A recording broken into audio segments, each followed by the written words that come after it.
just wanted you all to hear that name Exodus up on there because it means a whole lot to us over here. In those words, they say Exodus, the movement of God's people. And that's what we happen to have over here at Exodus Institute. And Brother Nash, he requested that one by Bob Holland. I like it by Eddie Harris. And we had our kids, our youth over here, they performed it by, what's his name,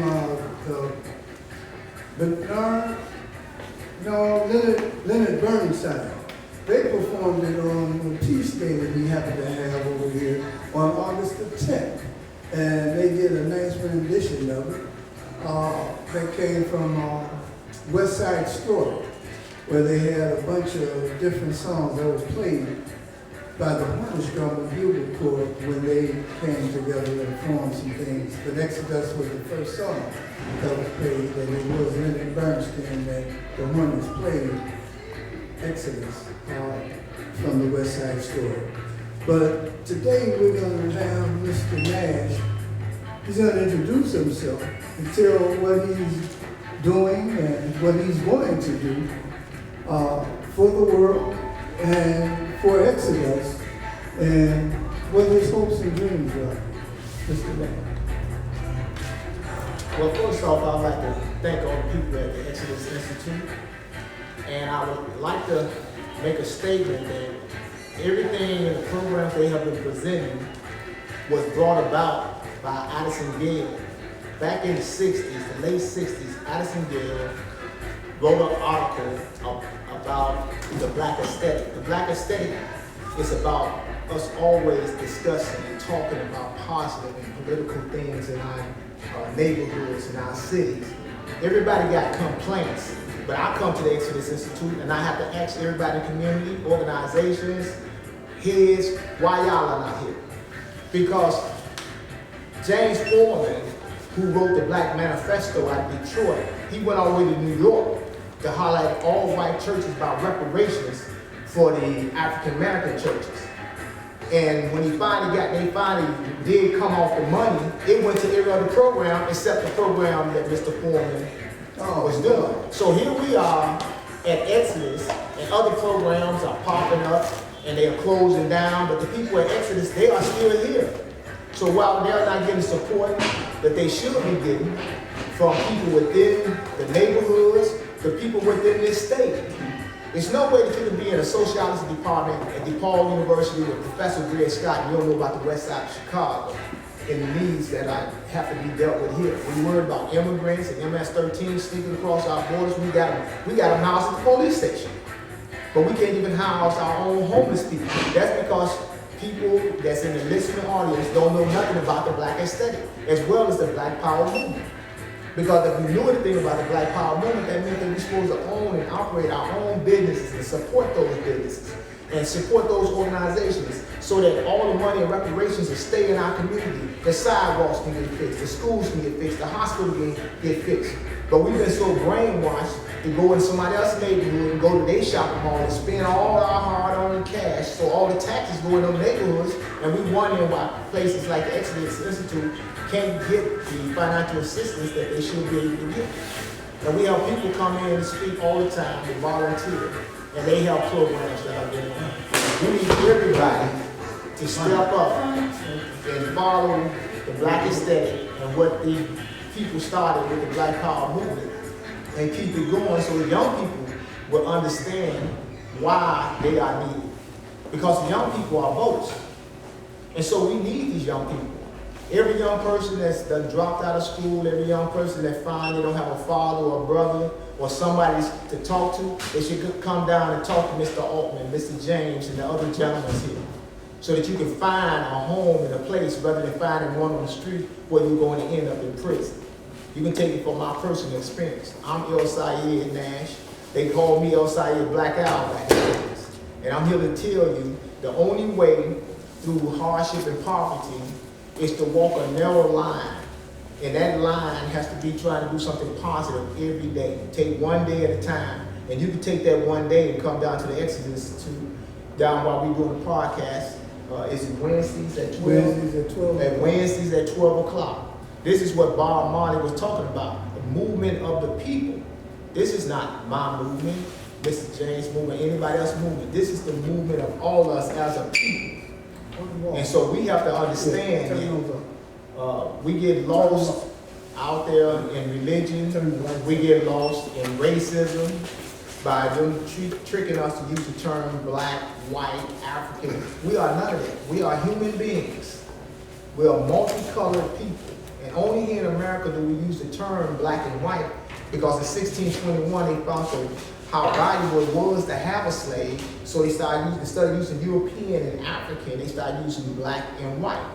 And we know a Caucasian person could assimilate back into society, whereas a person of any color, he could not. And so it was easy to be captured and sold into slavery if you weren't a slave. But we are enslaving ourselves in our minds right now today. Every street organization, every church, even in the mayor's office, because they are not out here like they're supposed to be. Because if they was, this place would be filled with teenagers and homeless people. You know, we got homeless people sleeping in tents in the park, and we got people coming from outside this country who wants to be United States citizens. But you know they don't have no love for the United States because as soon as they out let them in, they drive around with the flags of their country. The same countries that some of us had to go to war against. Iran country, other border wars that some of y'all don't know about. You know what I'm saying? And so we got homeless soldiers, veterans with nowhere to go. We got young people joining organizations and they have no clue why the organizations were started because all of them started back during the Civil Rights Movement. But America has changed. So the ideology of those groups has changed also. You don't turn inward on yourselves and devouring your own brother man. Most people in prison today in the last 10 years, they killed somebody that they knew. It wasn't somebody that was a threat to them or outside the community. It was just somebody that they knew. This cannot be the end of us as a people. And if nobody would say anything about it, the Exodus Institute would stand up there with you and say that we have to change the ideology of our young people, the ideology of our older people, because running the church ain't the answer if you don't have a knowledgeable, a passion that's willing to get out there and shake hands with the common man. We can all get up there on the podium and quote scriptures on a Sunday that you studied all week, but is it out of your heart that you're actually doing this, or do you have other personal reasons? So I'm going to turn it over to Mr. James. And we're so glad that he's over here with us at Exodus Institute because he can bring a whole lot to the neighborhood, to the community. He introduced some things that came about in the 60s that we're up against even today.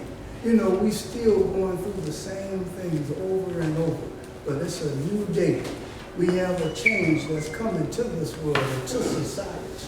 And this change that's about to come is not a religious change, but it's a spiritual change.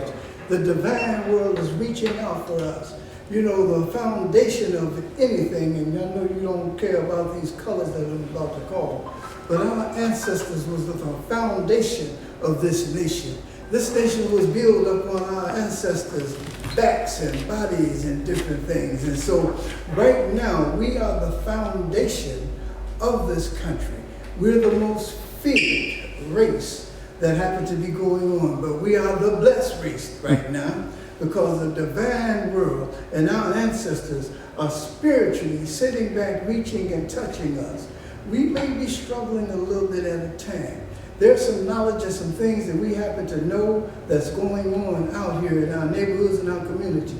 And over here at Exodus, we bring the seniors and the youth together to sit back here and come up with some solutions to some of those problems that we happen to be having in our neighborhoods and community. It's about loving one another, caring about one another, sharing that peace and some of the history that we happen to have from the seniors and giving it to our youth, and to listen to some of the youth problems so that they can in turn some of this love that we happen to share with them. And it's so powerful what's going on right now at this time because it's from the divine world, and I speak about it every time I get a chance. There are some youth that are being attacked because they happen to be indigos, crystals, and rainbow children that were sent to this earth at this time. and to sit back and bring about a change. If you look around the rooms and you see some artwork around here at Exodus, there's some paintings on the walls from different children, not just black children, not just white children, but all children on the face of this earth. They want some of this peace and love and harmony to come about. And they're being attacked by this elite that's sitting back out here putting all of this stuff and dividing and doing all of these evil things out here on this earth at this time.